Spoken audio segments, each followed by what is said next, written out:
Kayo ba ay gagawa ng bagong GCash account? To successfully create a new GCash account, sundin lamang ang step-by-step guide na ituturo ko. Tara, simulan na natin! Ang first step, dapat mayroon muna tayong naka-install na GCash app sa ating mobile phone.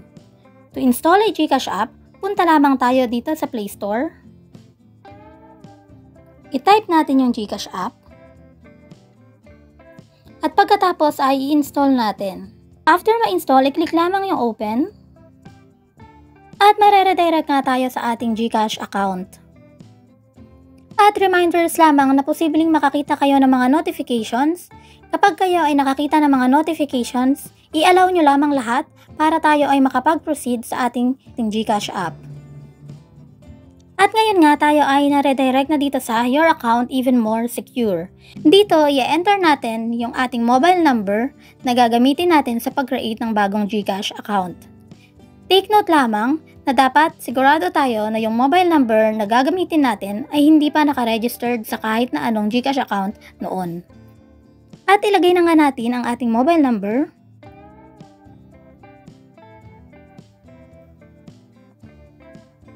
I-click natin yung next. At tatanungin tayo ni GCash, do you want to link this device to your account? We need to do a two-step authentication before linking your device. I-click lamang yung send code. Ngayon tayo ay makakatanggap ng OTP. At yung OTP na natanggap natin sa ating message ay ilalagay lamang natin dito sa mga boxes.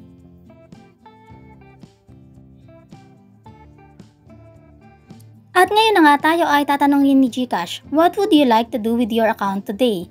Since tayo ay magke-create ng bagong account, i-click lamang natin yung new account. Ngayon, i-check natin yung box, tapos click get started. Ilagay natin ang ating birthday. Tatanungin din tayo kung tayo ay Filipino. Yes natin.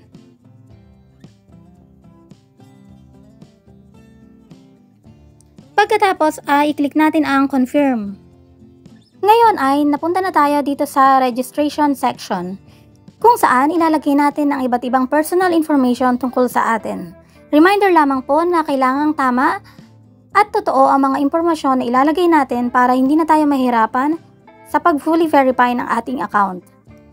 So kailangan natin i-enter dito ang ating first name, middle name, last name, email, nationality, at iba pang mga personal informations na hihingi ng GCash para tayo ay makapag-register. At pagdating dito sa dulo, tatanungin tayo ni GCash kung tayo ba ay mayroong referral code. Pero huwag mag-alala dahil ito ay optional lamang, kaya pwede natin itong i-skip. I-click na natin ang next. At ngayon nga ay bibigyan tayo ng chance ni GCash na i-review ang ating mga personal informations bago tayo mag-send o mag-create ng account. I-review lamang ang mga information at make sure na tama ang mga nakalagay dito. Pagkatapos ma-review ay i-click na natin ang confirm. At ngayon naman tayo ay tatanungin ni GCash para tayo ay mag-set ng ating MPIN. Tip lamang sa pagsiset ng MPIN na dapat hindi ito ang ating birthday para masiguro ang security ng ating account. Pagkatapos mag-set ng MPIN, i-click lamang ang box na ito at i-click ang confirm. Ayan! Tayo nga ay nakapag-create na ng bagong account sa GCash. At ating tandaan na tayo ay pwedeng maging GCash Basic lamang for 12 months. So, ibig sabihin, within 12 months, kailangan maging fully verified ang ating GCash account. Ilalagay ko sa comment section yung ating link para sa tutorial kung paano makakapag fully verified ng GCash account. Huwag kalimutang i-like ang ating video, i-hit ang notification bell at mag-subscribe na din sa ating channel para kayo ay updated sa ating mga bagong release na videos. Okay, so mabalik tayo. Pwede na tayo ngayong mag-proceed sa pag-login sa ating GCash. Click natin yung login to GCash. Ayan, so sa first login natin, tayo ay papadalhan ng authentication code. I-enter lamang ang authentication code na marireceive. At pagkatapos ay i-click ang submit.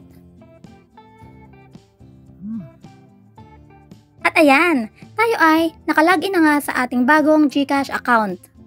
Kung kayo ay may mga katanungan or issues pa na na-encounter sa GCash, mag-iwan lamang sa ating comment section at i-feature natin yan sa mga susunod na videos. Inilagay ko na rin sa comment section yung iba't ibang link para sa mga problems or issues na na-encounter sa GCash. Thank you for watching! For more negosyo tips, success and money hacks, mag-subscribe na sa ating channel. At kung may topic kayo na nais i-feature sa mga susunod na videos, ilagay lamang ninyo sa ating comment section. Halina at sabay-sabay tayong umunlad. Thanks for watching!